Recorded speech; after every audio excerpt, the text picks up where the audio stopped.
Good afternoon po sa inyong lahat. Ayan po. Andito po kami sa loob ng aming bahay.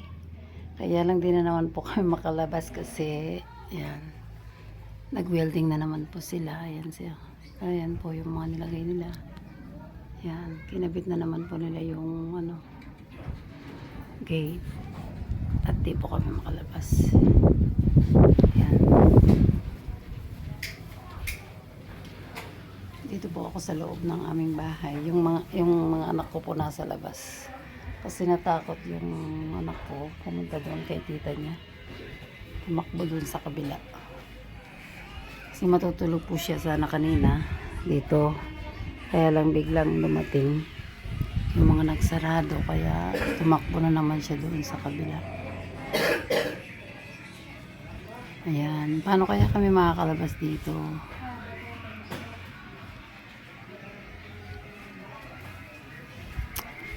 Yan, sana maraming makapanood dito sa aking vlog. Ayan, yung sarili mong bahay, tapos sinaraduhan ka ng nag-aangkin. Yan.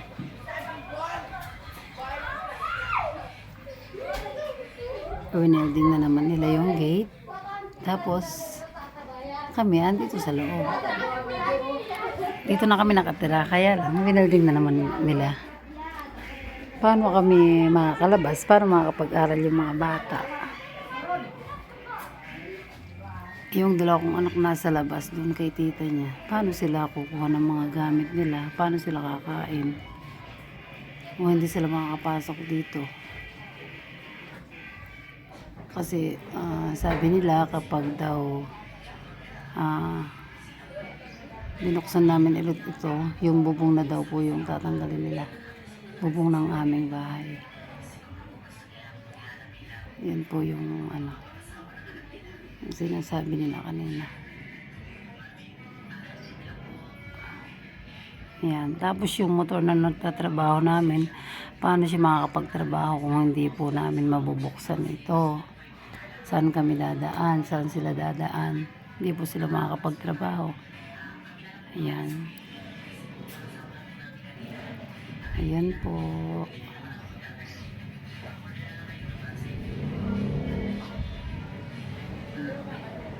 Nakalak talaga yung gate. Hindi ko po alam kung bakit. Ganun na lang yung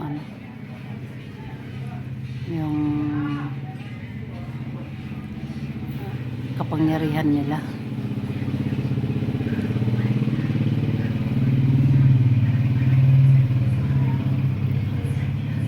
Ayan po.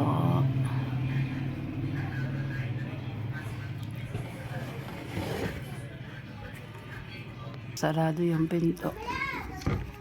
Yung gate.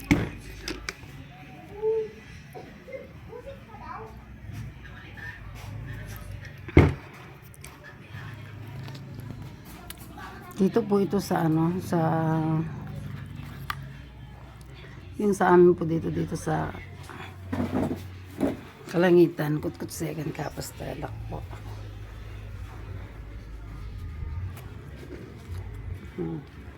Paulit-ulit po nilang ginagawa sa amin ito. Hindi po kami makalabas ngayon. Dati nasa labas po kami, hindi kami makapasok. Ngayon naman, ako yung nasa loob kasama ko yung manugang ko. Yung mga anak ko nagsitakbuhan doon sa kabila kay tita niya.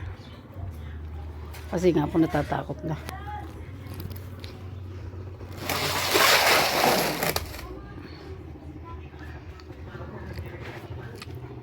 Sana po itong vlog ko na to ay marami pong makapanood at matulungan po kami ng nakakataas.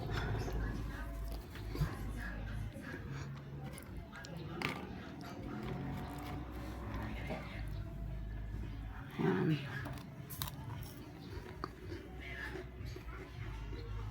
Yung anak ko po katatapos nag-aral, ayan yung bag niya, nilagay niya dyan sa may pinto. Magpapahinga po sana dyan. Kaya lang, bigla po silang dumating. Natakot po siya kaya tumakbo doon sa kabilang bahay.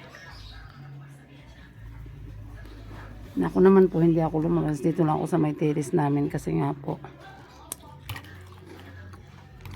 dito na kami nakatira. Dito kami nakaano. Ayun, nilock pa rin po nila yung gate kahit may tao dito sa loob.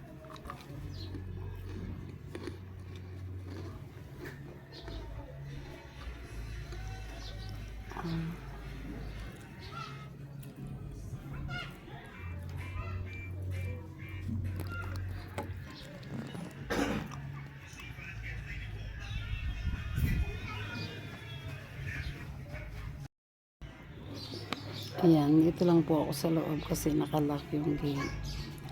Iniisip ko po kung paano kami makakalabas at makakabili ng pagkain. At paano po makakapasok yung mister ko at yung mga anak ko na galing sa school. Ayan, babay muna po.